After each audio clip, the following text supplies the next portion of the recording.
In the Cage Warriors Academy Ireland Featherweight division. Introducing first, fighting out of the blue corner. This man is a mixed martial artist, weighing in under 145 pounds. Making his MMA debut, fighting out of Team Ryano, presenting Karl Dixon.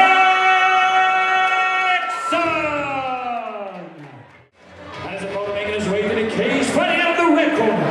This man is a mixed martial artist, weighing in at 145 pounds, with a fight record of 2 wins and 2 defeats. Fighting out of Samson, presenting Stephen O'Driscoll.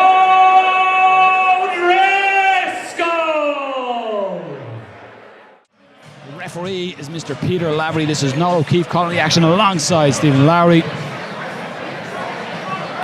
We've got a debutant against a 2-2 fighter. O'Driscoll, the more experienced. Yeah, again, Karl's one of my own guys up in Donamead now. He's trained probably about 2 years. You know, being ready for this, maybe a couple of months. Possible guillotine, he's in on here. Yeah, again, left elbow to the left knee, needs to lock it in. We only went over this during the week. Left elbow to the left knee. You can see he's looking over to the corner for a bit of advice off the butcher. Last thing you want to do is burn out the arms. O'Driscoll gets out of it. He's just settling now in against the cage. For a guy going in his debut, straight away into a guillotine, he tried to put a big pull on it. He can run the risk of getting that lactic acid build up in the arms, you know, and the last thing you want to be having that is 30 seconds into round number 1. So this is a matter now for O'Driscoll, maybe just get the position as he's trying to do now, just pepper some shots and maybe make Dixon open up a little bit so he can advance position. But Dixon just pulling the head down of O'Driscoll, and good strong close guard by him as well. Totally opposite frames, body shapes now. You can see O'Driscoll, he's tall, wiry guy, and Karl's more of a smaller, stockier guy. O'Driscoll will be able to land them shots. Do you think we have an eye poke here? Not too sure what's going on here, just an accidental eye poke. I think you're right. Maybe just forced the thumb into the face, calling the doctor in straight away. So time is being called by Peter Lavery, but again, sportsmanship shown there by Stephen O'Driscoll. He identified what had happened and actually stopped and made Peter Lavery aware of it as well. Not to say Peter Lavery would have watched it and seen it, of course. He's now just speaking with O'Driscoll, and he'd be more just saying, watch your digits, watch where you're putting them. As well as we're still early on the round, it's still, you know, the guys are still finding their way. They're still, you know, they're meant to put the foot in the gas and hit that big strike or hit that big takedown. You know, it's more of a settling in process now, just taking the time to see Karl being given 5 minutes there by Pete Lavery. You'd like to see Karl just take his time and not rush back into it. They come back in again because advantage was taken away there. They start see back that big frame for O'Driscoll throwing the shots from it. That left head kick, big teep off the right leg. He can hit Karl from a way out. There we go, Karl closing the distance. This is going to be the game plan for Karl, is getting inside. Yeah, getting inside that reach, and for O'Driscoll almost the opposite. He's got to try and keep it at long range fighting. With the eye poke as well, as much as it was an accident, that's something that O'Driscoll has to play in and maybe throw shots to counter that again. He climbs up and big slam, but that could have put him tighter in the guillotine here.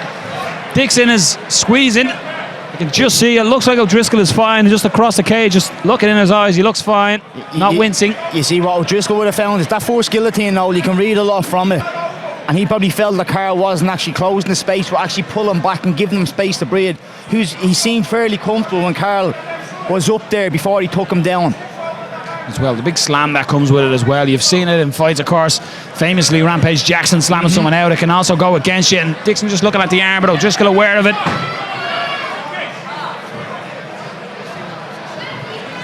O'Driscoll just putting that lead knee in, gauging the distance. You can see Karl trying to hit that sweep, that half guard sweep, but O'Driscoll throwing a heavy shot, trying to pass the guard.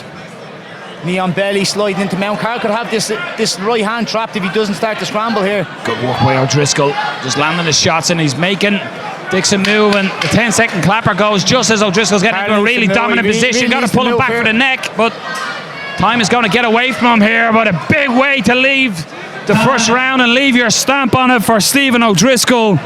Karl Dixon almost had a guillotine. Looked like it was close to open the round, but from that point there, the unintentional eye gouge, but a good way to end the round for Stephen O'Driscoll. How heavy is that on your arms? How quick do your arms? Is a minute in between rounds long enough? And does he abandon if that position comes again? He's tried it twice, or do you, if it presents itself, do you go for it again? For me, I take the position, but I'd look to walk something from it, as in a sweep or a better position. I wouldn't keep going for a guillotine. It's not something that I'd be burning me energy out on. And you got to give it Dixon. He's a great way of, he sort of runs in to almost touch gloves, but it allows him to close that distance. I'm not saying he's doing it intentionally, but it's the north side Dublin in him now. It's a sign of respect, but the conniving way of it's a good way of getting the distance closed, and he's just in looking maybe for a Kimura grip here. What you're looking for now, this left leg needs to come in as a butterfly hook. If you can walk the Kimura trap down for a sweep, by clamping the leg down, he's staying in the one position there. O'Driscoll moves and will look to go for the back here. Here we go, Karl. He needs to sweep with this. Rather than looking to submit with it, you need to look to sweep with it. This is up, he's got it clasped up, but again, it's going against him. As you said, the difference is the bodies. Would that come into play here where O'Driscoll's much longer, that maybe just too much longer, and the limb is too long. He's more flexible. If Karl sweeps him, which he is doing now, but he needs to pass the guard with it. Needs to be a scramble here. Triangle attempt by O'Driscoll on the bottom. The long limbs, maybe switching for an arm. Good work by Dixon now, just to keep that head down and keep it out of reach for O'Driscoll to hook that left leg under the chin of Dixon to pull the arm down. Good work.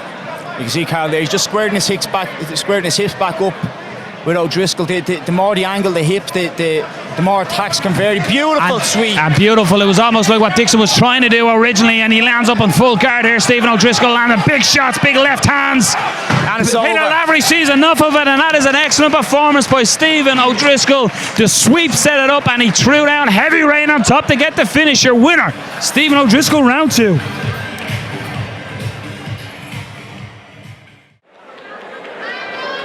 Ladies and gentlemen, referee Mr. Peter Lavery has called a stop to the action at 1 minute and 35 seconds.